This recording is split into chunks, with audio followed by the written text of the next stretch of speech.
Bismillahirrahmanirrahim. Assalamualaikum warahmatullahi wabarakatuh. Perkenalkan, nama saya Larasati Sofiandini, NPM 1006063191155 dari Program Studi Farmasi, Fakultas Matematika dan Ilmu Pengetahuan Alam, Universitas Islam Bandung. Pada kesempatan kali ini, saya akan memaparkan mengenai hasil spesies saya yang berjudul Screening Pembentukan Kokristal Asam Efenamat menggunakan Coformer Nicotinamida dengan metode Solvent Drop Grinding atau SDG.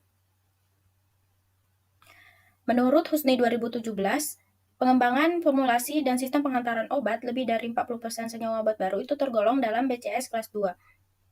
Untuk BCS kelas 2 itu sendiri merupakan senyawa yang memiliki kelarutan rendah dalam air namun permeabilitas melewati membrannya yang tinggi.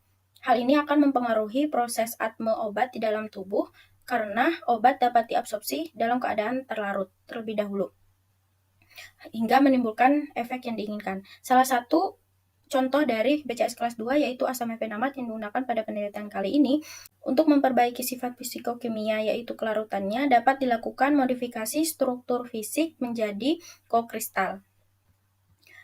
Berikut merupakan data dari asam efenamat. Dapat dilihat asam efenamat memiliki bobot molekul yang besar, pKa yang rendah, titik lebur yang tinggi yang menandakan bahwa permeabilitasnya tinggi. Berdasarkan istilah kelarutan tergolong dalam praktis tidak larut.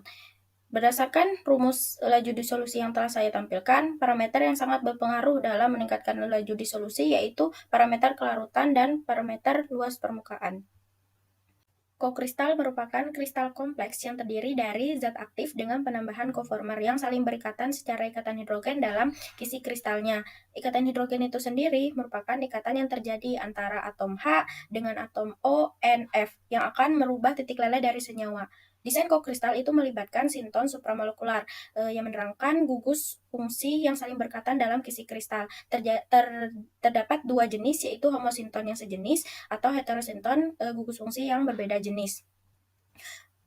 Berikut merupakan dua jurnal yang telah membuktikan bahwa pembentukan kokristal itu dapat meningkatkan kelarutan dari asam efenamat murni.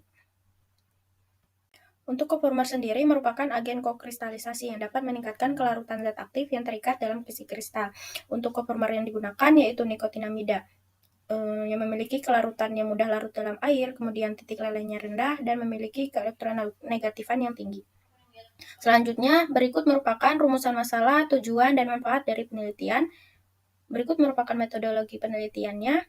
Selanjutnya, berikut merupakan alat dan bahan yang digunakan. Untuk prosedur kerja itu dilakukan penyiapan bahan baku terlebih dahulu, kemudian dilakukan pembuatan kokristal, selanjutnya dilakukan screening, dan diperolehlah kokristal asam efenamat dengan nikotinamida. Untuk hasil dan pembahasan, dalam pembuatan kokristal asam efenamat dapat dilihat berikut merupakan rasio perbandingan molar yang digunakan. Pada metode solvent drop grinding itu terjadi pencampuran antara asam efenamat dengan nikotinamida. Kemudian dilakukan pengerusan menggunakan mortar dan stamper. Selanjutnya dilakukan penetesan etanol PA untuk meningkatkan laju pembentukan kokristal. Untuk kelebihan dari metode solvent drop grinding itu kokristal yang terbentuk dengan cepat, kemudian penambahan pelarutnya hanya sedikit sehingga lebih hemat dan lebih ramah lingkungan, dan adanya pengecilan ukuran karena ada proses penggerusan.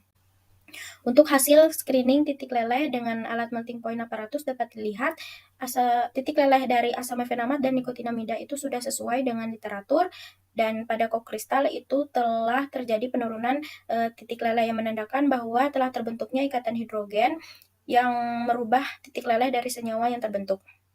Untuk pembentukan kokristal yang paling optimum yaitu kokristal dengan metode solvent drop grinding dengan rasio 1:2.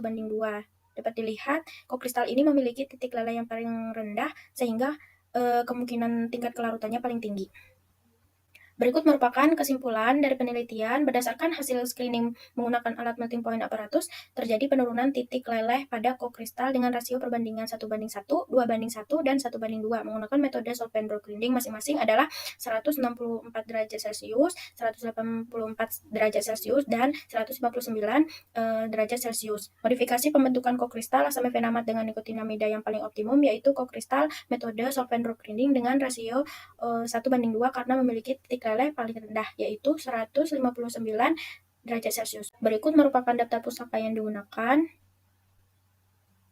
Alhamdulillah telah selesai pemaparan dari saya. Saya ucapkan terima kasih. Apabila ada kesalahan, saya mohon maaf. Saya akhiri. Wassalamualaikum warahmatullahi wabarakatuh.